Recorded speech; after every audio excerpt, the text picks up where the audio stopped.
he's looking on his radar and he sees this big mass of something coming toward his airplane. It goes from his nose to the right, to the back, and it moves in 9 or 10 seconds. It goes from 6, 7 miles in front of him to 6 or 7, 8 miles behind him, and then back over to the left. Welcome back. Our panel remains. Added to it is John Callahan, the former division chief of the Accidents and Investigation Branch of the FAA in Washington. He was sworn to secrecy about what we're going to tell you now. In 1986, a Japanese pilot said he saw twin cylinders flying in formation within 500 feet of his air cargo jet. He claimed the object was the size of 2 aircraft carriers, and it followed him for over 30 minutes. Anchorage air controllers registered a radar target. The U.S. Air Force controllers reported seeing a blip, but moments later it was gone. This, I imagine, will also be discussed at this big meeting on Monday. John Callahan, what did you make of this?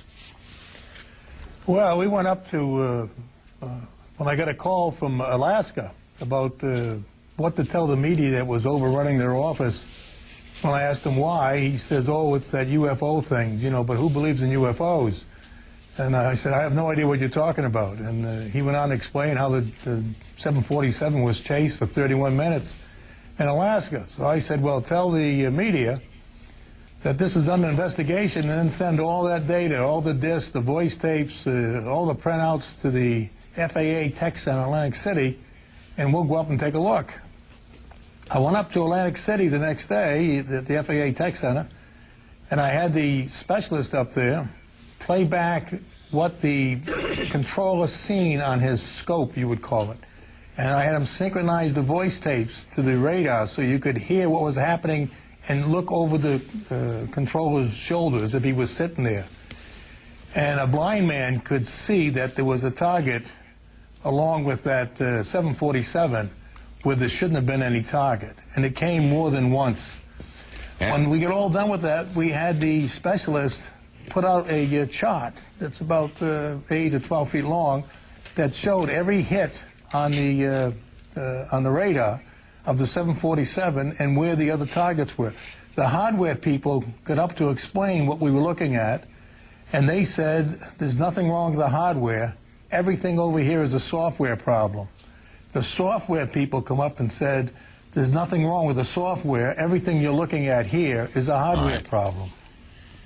And after this incident, you said that Admiral Engel, the then FAA administrator, held a briefing with members of the FBI, CIA, and President Reagan's scientific study team.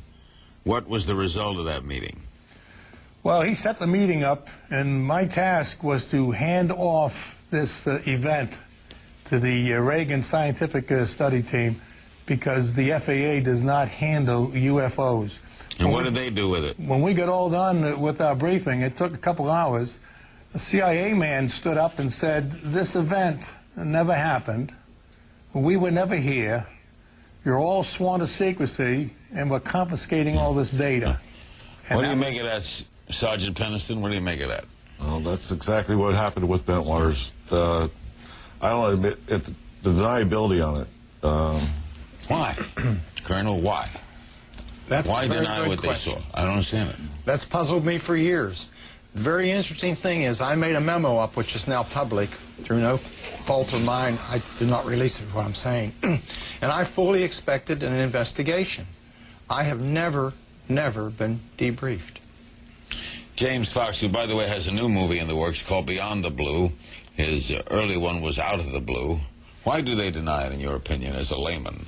I would say what you can't control, why disclose that information? Wouldn't it worry the public? I mean, their very job is to protect us, and yet they have no means of protecting us. Shall these things turn out to be hostile? I'm not saying they're hostile, but you know, they have no control of the situation. So why would they disclose it? Fife is it that they don't know, and they don't like to say they don't know. Yeah, I think that's human nature, don't you, Larry? People, especially if they're in charge and they're in the government, they don't like to admit that they don't control or they don't know something, because that means that if that's the truth, then there's a high degree of vulnerability out there, and the public might get very concerned about that. Why would so many people, all of you like yourselves, be lying? Yeah. I mean, what's the point? First of all, you're generally humiliated. Yeah. You're kind of laughed at. Well, I think less so now, and that's the purpose of this press conference on Monday, with very convincing new evidence that's going to be put out there, and I would hope that the United States government would start another Project Blue Book or a very high-level commission that's instituted to really look objectively at these sightings. I thought it was very interesting because the Air Force's official position is that they terminated Project Blue Book back in 1969, and they no longer investigate UFO sightings.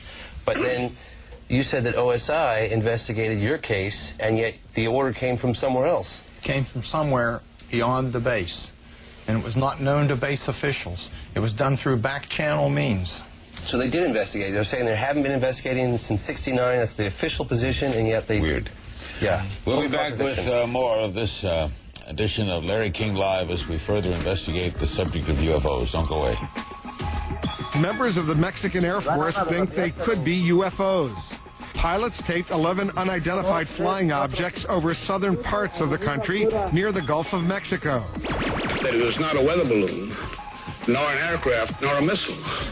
It was something else of which we didn't know what it was. The government likes to have power, and that's a powerful thing to keep secret from the masses.